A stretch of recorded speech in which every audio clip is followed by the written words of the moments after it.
Everyone, आज के इस लेसन में हम सीखने वाले हैं चंद बॉडी साउंड्स जो हमारी बॉडी परफॉर्म करती है।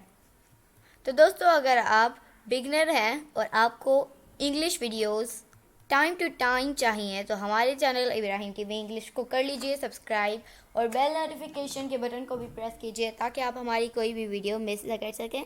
तो चलिए शुरू करते हैं अपना आज का lesson. Body sound.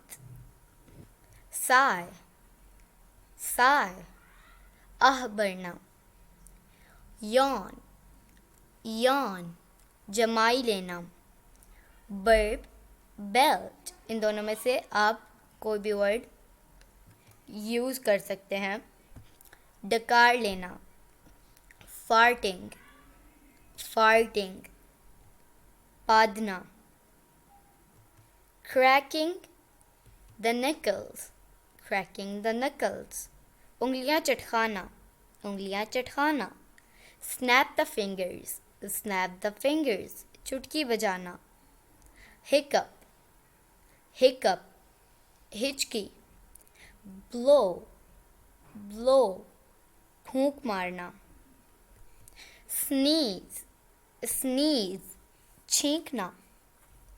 grind the teeth, grind the teeth, दांत कटकटाना। कफ, कफ, खांसना।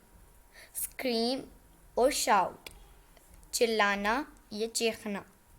तो दोस्तों, ये था आज का हमारा लेसन। उम्मीद आपको ये वीडियो पसंद आई होगी। आपसे मिलेंगे अगली नेक्स्ट वीडियो के साथ। तब तक के लिए अल्लाह हाफिज़।